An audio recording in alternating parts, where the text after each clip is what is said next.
You guys, it snowed. It snowed here in eastern North Carolina, and everybody is losing their freaking minds. And so we're going to talk about that today. But we're also going to talk about the pros and the cons of Topsail Island, North Carolina.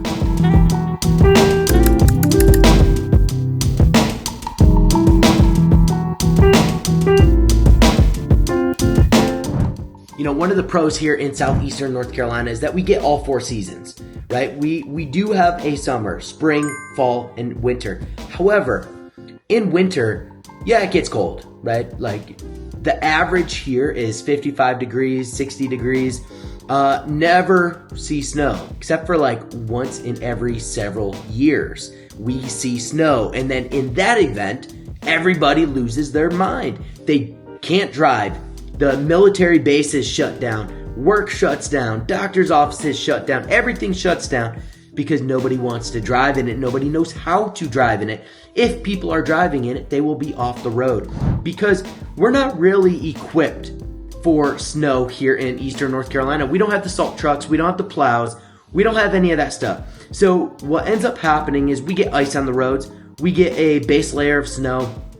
People think they can take corners the same way they would on a regular road, and they end up in the ditch. People don't know how to drive here. It's just a fact. Me and my family, we're from upstate New York. We're used to this kind of thing. We did brave the weather today, and we went out to the beach to check it out. And so, some of this footage is a desolate ghost town. That's exactly how you can describe it here when we get snow. Nobody's out and about doing anything.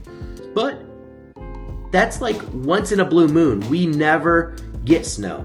So the winter here, it's nice because we actually do get a break from the heat and the humidity, and still have some nice beach days and stuff in December and January. But when it comes to snow, we don't do it. And before I get on to the rest of the pros and cons of Topsail Island, if you guys find this kind of content valuable, be sure to subscribe to the channel and hit the notification bell so you're notified every single time that I drop a new video. And if you are looking to make a move to the area, whether it's 9 days, 90 days, or 9 years, the phone number and email address on the screen, that's the best way to get in contact with me. I would absolutely love to have a conversation with you and see how I can best help. But moving back on to the pros and the cons, the next pro is the relaxed coastal lifestyle. There's a lot of big party beaches that you see down south, maybe in Miami, Florida, and those areas. Topsail Island is not like that. Topsail Island's very low key. It used to be a hodunk fishing town. And so that's where its roots are, right? So you're not going to see a whole lot of partying and clubbing and drinking and all of that stuff here on the island. It's much more relaxed, kind of vacation-esque vibes. And even in peak season, things really don't get that crazy. There's not a whole lot of partying. There's not a whole lot of that stuff. What people do is take their boats and pull up to one of the sandbars, one of the little islands in the intercoastal, and they'll party out there. But in actuality, it's a very low-key coastal, relaxing vibe. But that actually brings me into the next pro, which is the outdoor activities. Here in Topsail Island, there's endless opportunities for biking, boating, fishing, kayaking, paddleboarding, surfing, as well as boat charters, jet ski charters. And so one of our favorite things to do is in the summer when you don't have anything going on, you don't really want to go to the beach, you can go rent a boat and go out in the intercoastal, go to one of those islands I was just telling you about, and go hang out. And it's really nice for the kids too because there's not a lot of waves.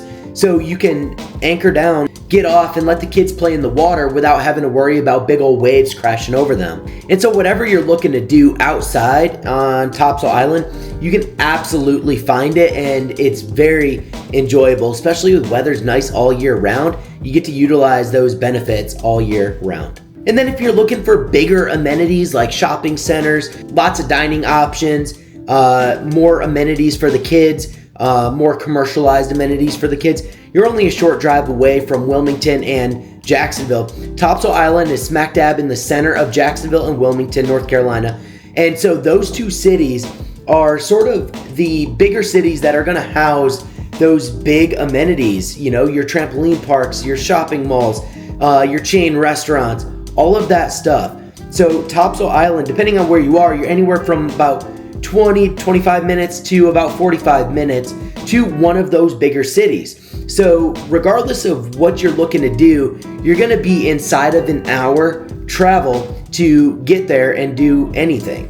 But there is some cons with that, so stay tuned to the cons, because some of that shopping and stuff you're going to want to pay attention to, especially if you like having that stuff right at your doorstep. But then moving on to the affordability aspect of it, Topsail Island is one of the more affordable islands here on the eastern coast of North Carolina. We're talking an island property for under $1 million. Not many places you can, like Wrightsville Beach, for example, down in Wilmington, you can hardly get a condo for $1 million on Wrightsville Beach. It's just a much more popular area, a lot more commercialized. It's closer to the shopping and dining of Wilmington.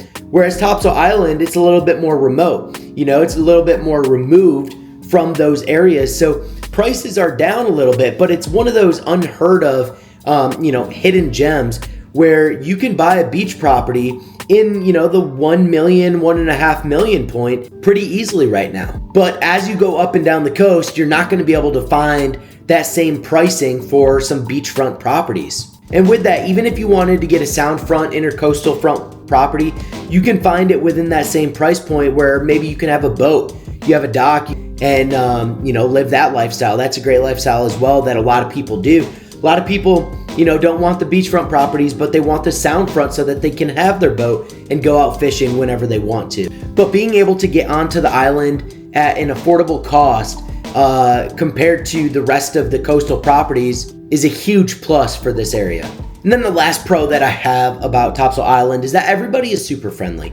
Regardless of where you're going, whether it's North Topsail Beach, whether it's all the way down to Serenity Point, or even on mainland of like Surf City, for example, everybody is so friendly. They're happy to see you here. Everyone's just out and about, relaxing, enjoying themselves, getting a bite to eat with their family. Extremely family friendly. But I don't know that I've seen a much more friendly place than Topsail Island. Everybody is saying hi to each other, right? You give each other space on the beach and restaurants and everything else, but everybody is also willing to talk and have a conversation and help their neighbor. I saw a post today on one of the island Facebook pages. One neighbor was offering to take pictures of people's houses with snow in front. Since they're absentee owners, they live somewhere else in the U.S. He was offering to take pictures of their homes. Just shoot him a message and he'll go and take a picture of the home. So, the friendliness and the neighborliness in the area is absolutely incredible. But then moving on to the bad side about that is that, like I said, there's a lot of absentee homeowners here. Some of them are investors and just use the property as an Airbnb, and others just use it as a second home, and they, come during the summer or whenever they want to use it. And so while that does keep sort of that small town feel and that small town vibe with a low population, it also kind of has a vibe that, people are coming and going. It's hard to make friends with people that aren't going to be leaving next week, right? So that part of it, the seasonality of it, and especially people that, they're vacationing and stuff, the tourism season, it makes it very hard to have continuity around in the area with your friends, with family, with whoever, because people are constantly coming and going. And that leads me into the next con, which is the job market. Because this is such a small area, hospitality is a big business here, right? Tourism is a big business here. So a lot of the jobs that you're going to be looking at, if it's not in construction or some kind of service-based job, like real estate or accounting or something like that, it's bartending, it's waitressing.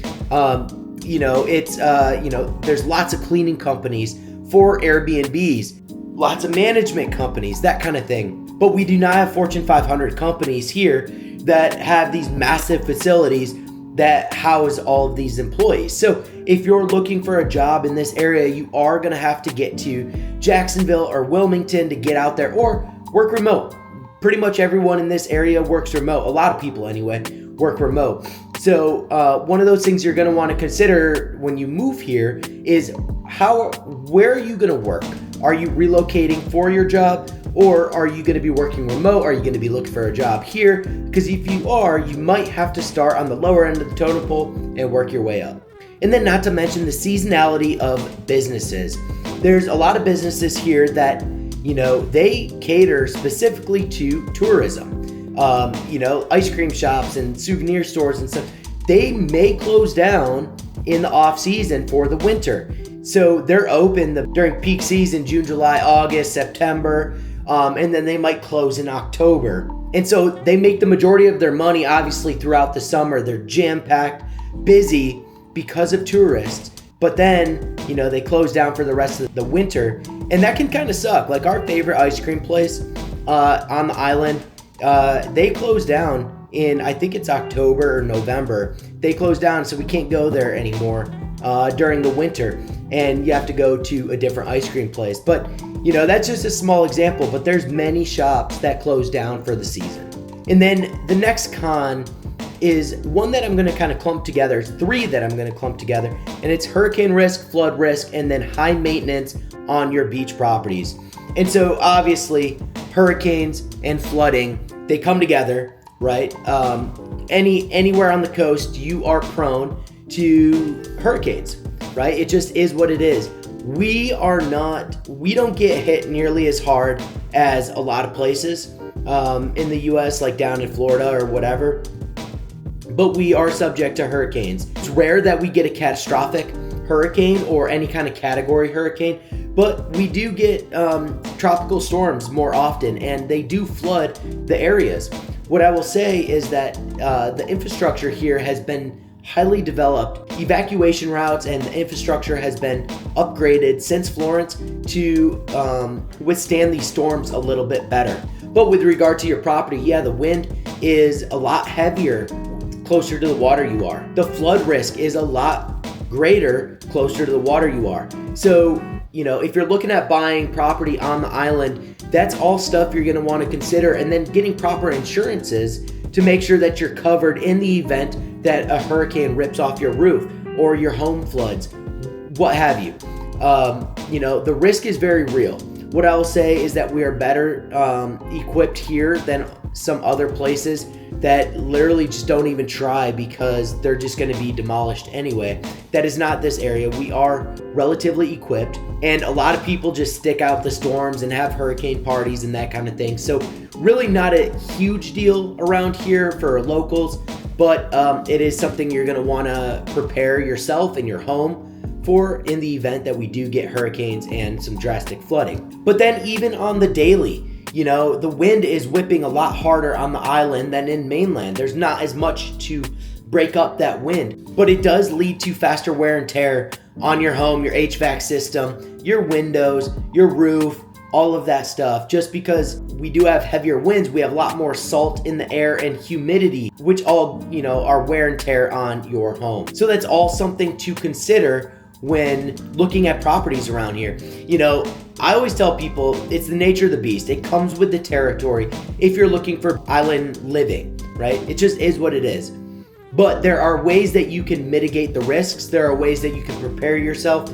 And when it comes time to purchase a home, we will have that discussion so that you are best prepared for those situations. And then another con to Topsail Island is that it is a bit removed from your downtown Wilmington or Jacksonville shopping, dining, that kind of thing. Like I said, you're within an hour drive to all of those things.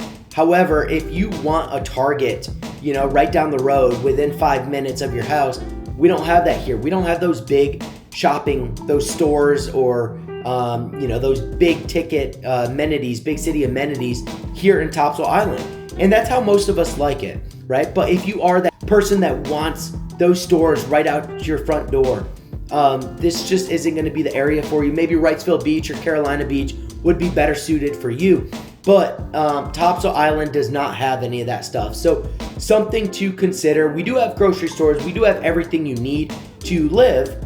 However, if you're going to drive to Target or a Super Walmart or anything like that, it's going to be at least 30 minutes of a drive to get there. And so with all that being said, I hope you guys learned something from these pros and cons. If you're looking to make a move, whether it's 9 days, 90 days, 9 years, phone number and email address on the screen. That is the best way to get in contact with me. I would love to have a conversation with you and see how I can best help. But until next video, guys, peace. See you later.